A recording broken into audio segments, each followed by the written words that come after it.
Hi everyone, Becky here from Notes in the Sewing Room. Today's video is all about my sewing plans for what I'm planning to put together as part of the hashtag Gift to November challenge that's being hosted over on Instagram by the lovely Sew Like Dotty and Adam Sews.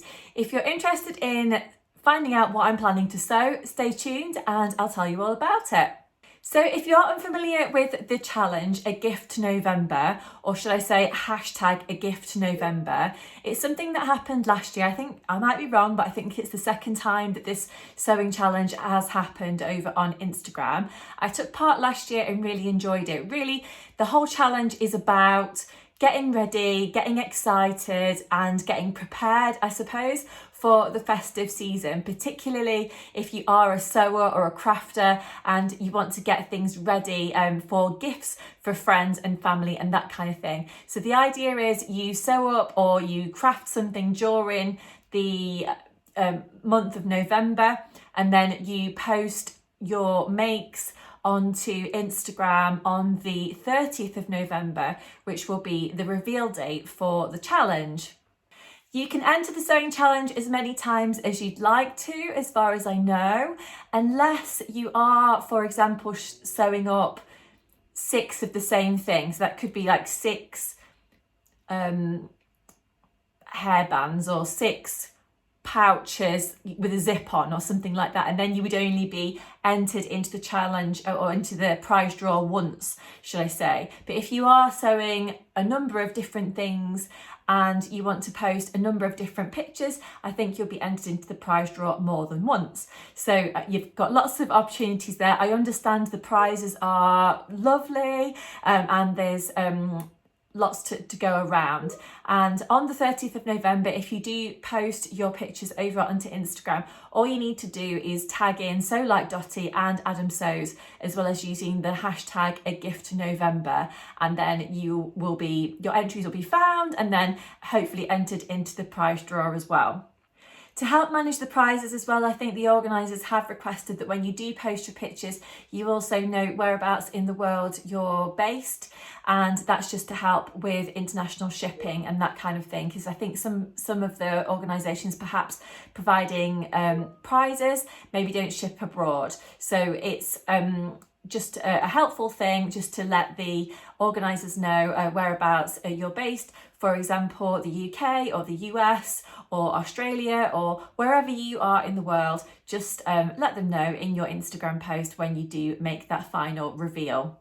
Well, I love Christmas, and this year I'm trying to get myself particularly organised because you may know that I'm having a baby and my baby is due at the start of December. So I'm trying to do as many things as I can in terms of my sewing projects that I want to make for friends and family ahead of that time. So this little challenge is perfect for me, to be honest. And I'll be honest, I've already made a start on things that I want to do. So I'm just going to give you a little bit of a rundown of my sewing plans and things that I've done so far, and hopefully you'll find a little bit of inspiration in there to perhaps make some things for your friends and family as well. Also, I am still looking for other things that I could do in the run up to Christmas in terms of crafty, sewing-y bits. So if you've got any ideas of things that you think that I would enjoy doing, or things that you want to share with me that you're making as well, then please do leave me a comment down in the comment section and I will get back to you as quick as I can. Right. One of the things that I did last year that I really enjoyed doing for my husband and my little boy was to make them matching tops. So this year I've decided to do it a little bit differently, and that is because I'm going to use the same fabric to create 2 different garments. So they'll kind of look similar but not exactly the same. And that's basically because there's a hoodie pattern that my husband really likes and I want to make that for him again. He's got a few different versions of the hoodie in different fabrics that I've made before. He wears them quite a lot, so I wanted to go for another one of those for him. And I've got a new kids pattern that I bought recently that I wanted to try out, so I just thought, why not use the same fabric to make that for William as well. So first of all, I'll show you the kids top that I've made. Actually, I know it's only the start of November, but I have got my first thing sorted, so I'll just tell you about it. But just to tell you what pattern it is, so it's the Purpurita sewing pattern, and it's called the Amity jacket. So it's basically like a baseball style jacket, and it's got quite a good size range on it, I think. The size range goes from newborn all the way through to 10 years. So you've got quite a lot of growing room, obviously, during that time. So what I tend to do with kids' patterns is I tend to have them printed off, because it's a PDF pattern, and then I just keep tracing it out as my little boy gets bigger, and then, you know, I get maximum kind of use out of the pattern. But it's such a lovely little pattern, and I think it would be suitable for using up remnant fabrics if you've got any lying about, scrap fabrics. It's created for jersey fabrics. It's supposed to be fully lined, but I think you could also get away with making it unlined as well, which I might try next time. So this is the little jacket that I've made. I just think it is super cute. So as I said, it's like a baseball style jacket. It's supposed to have poppers down the front, or that's what's recommended, I think. But I didn't have any poppers, and to be honest, I'm not very good at doing them. So I decided to add on some little buttons that I'd got in my button stash, which have worked quite well. They're quite an unusual button actually, because they're made of kind of like a rubbery material. So I'm not really sure. I just bought like a selection of buttons from somewhere once, and it came in with those. So, but I got 6 buttons, and that was just enough to go down the front of this little top. So I've used a sweatshirting fabric on the outside, which is really a good kind of chunky, snuggly weight sweater fabric, and that's going to be perfect obviously for winter and keeping my little boy warm. And then I'd already got this crocodile fabric in my stash, which I think perhaps I might have bought from Sew Over It ages ago, but I'm not sure. I think it was one of those things where I saw it in a fabric sale or something at some point, and I just thought, oh, that's going to be really nice, I'll get that. And then I've not done anything with it. And then actually, I think the colours of the crocodile fabric and the outer fabric work really nicely together. So I'm really pleased with how that worked. So I've actually done the cuffs in the crocodile fabric and the hemband as well. And then the inside of the jacket, if I just open it up, you can see, is fully crocodile. So I've done the crocodile fabric throughout. So the way that the pattern tells you to put everything together is quite simple, and it includes illustrations as well, which I really like. I love a picture because it just kind of explains things to me a little bit better, rather than necessarily just having the words, because I find that a bit more complicated. The only bit that I struggled with were the cuffs. So it's fine to add on the cuffs. I found that straightforward to the outside of the jacket, but I just couldn't quite get my head around how to get the lining to kind of go over the stitching of the cuffs. So instead I've ended up just overlocking them on, and you can see the overlocking stitches, you know, it is on the inside of the garment, so I don't think it really matters. But that was the only kind of mistake that I made. It's probably completely user error, but I just couldn't quite get my head around that in the pattern. But this is a really, really nice little pattern. I think it would be suitable for boys and girls. It's a complete unisex pattern, and yeah, I hope to definitely make that one again. As I said, I think next time I would perhaps have a go at making it unlined so that it's not quite so chunky. It is really the weight of an outer jacket rather than just something to wear in the house, and unless you are somewhere that's quite chilly. But I think if you've got the heating on and things at home, then actually you might be a little bit too hot in this, the way that I've made it with the lining and everything. But it's a lovely jacket, and I think William's going to really like that one for Christmas. So I've made this in an age 4. He is actually only 3, but he is quite tall. But the reason that I've done that is just because I wanted to get like maximum wear out of it being a little jacket. So I just thought if I make it slightly bigger, then hopefully we're going to be using it for a little bit longer. One thing I forgot to mention, which I think is quite a nice feature, is the little side pockets as well. So I've done those in the crocodile fabric as well, which I think is quite cute. So yes, I've just noticed that you can probably see a bit of mess in the background. We're still having work done in our house, so I've got a temporary radiator on in here to keep it nice and warm for me, and I've also got a few other bits and bobs on the floor. So apologies. But we're still kind of sorting things out in the house, so not a lot of space to put everything at the moment. But yeah, that's the first one. The second thing that I'm planning on making in the same fabric as part of this challenge is a project for my husband, as I said. So it's actually a birder pattern that I'm using, and it's number 6718, and it's this one here. So there's two different options. So there's the hoodie, and there's also this kind of funnel neck version of the jumper as well. I have had a go at doing the funnel neck once, but I think my husband preferred the hoodie version. So you've got the option, I think, to put kind of like, you know, the ties through the hood, but I don't normally bother with that. And you've got the option also of adding on a patch pocket at the front of the top if you want to as well. If I just turn it around, you'll be able to see the line drawing there, so you can see it a little bit better. I did add a patch pocket onto one of my husband's jumpers once, and to be honest, he really liked it, but he fills it full of all sorts of stuff from around the house. So then, you know, it ends up giving way a little bit on the stitching, or when I'm doing the washing, I'm finding things in it, and I just find it a bit of a nuisance. So even though he likes it, it probably sounds a bit selfish, but I'm leaving off the patch pocket. So he won't have a patch pocket on this version.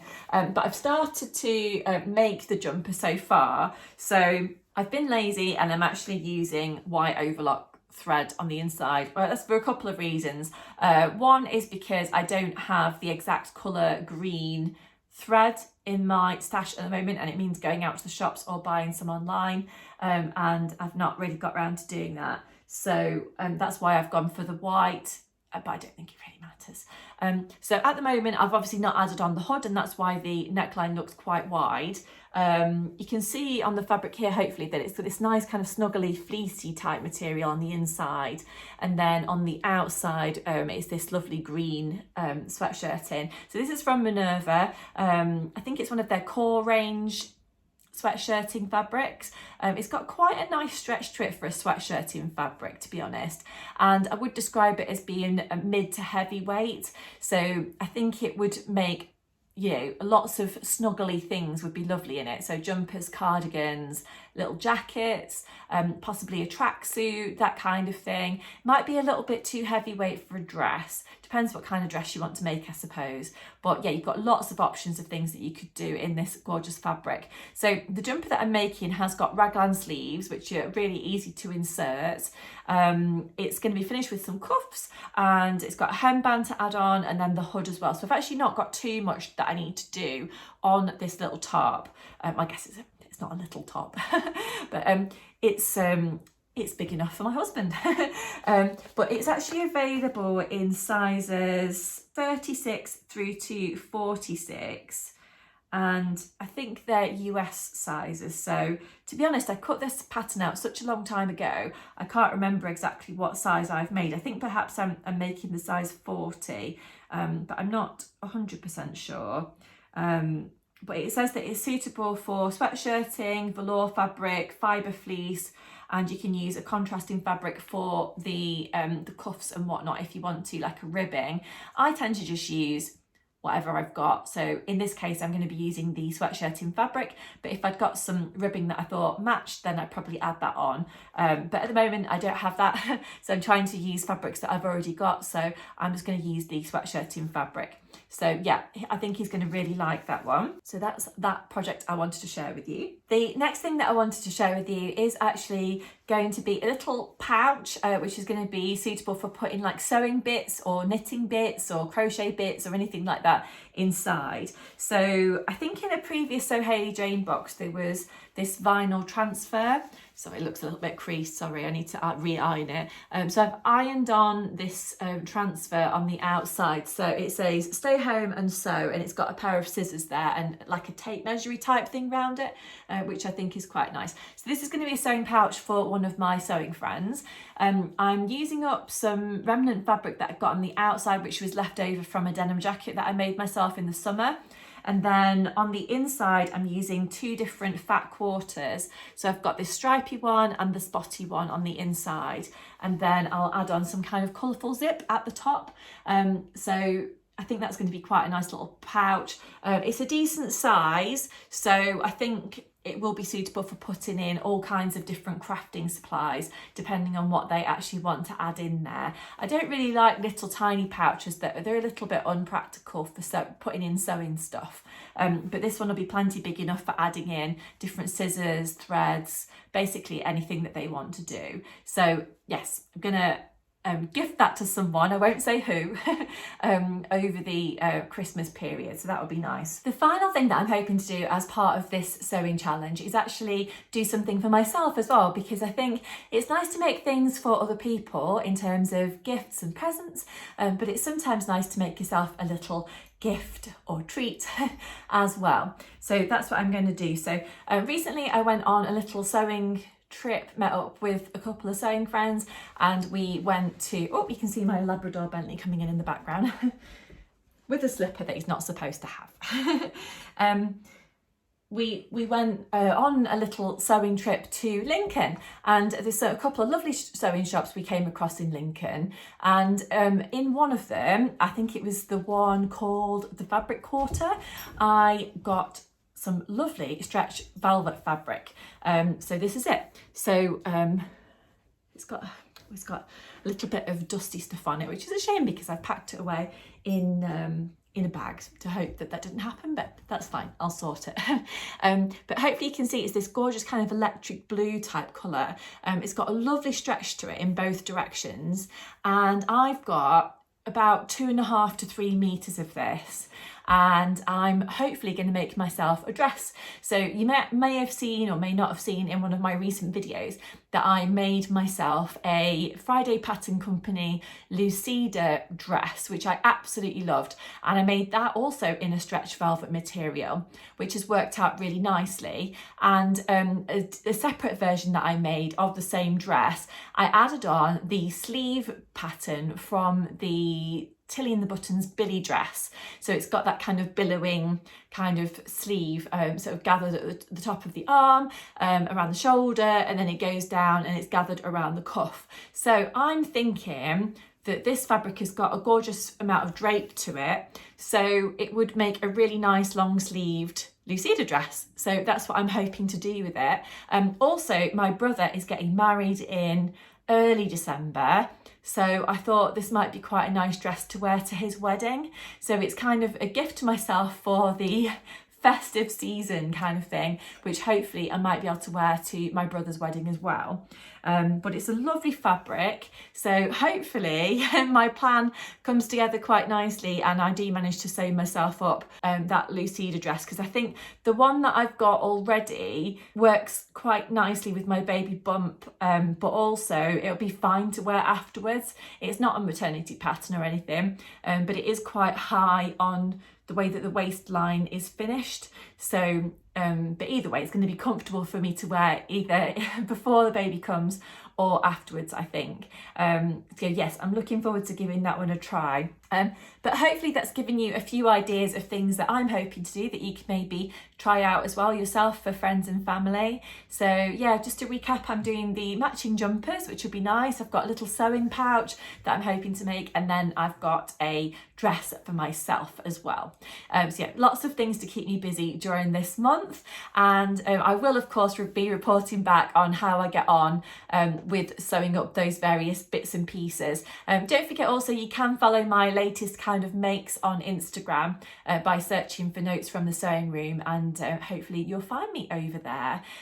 If you have enjoyed watching today's video, I would love it if you could press that like button and subscribe to my channel if you haven't already. Thank you so much to everyone who does come back and watch my videos week after week. I do really appreciate it, and you know, hopefully you enjoy watching as much as I enjoy making the videos. But until next time, I'll leave it there, but thanks so much for being with me today, and I'll see you again really soon. Bye.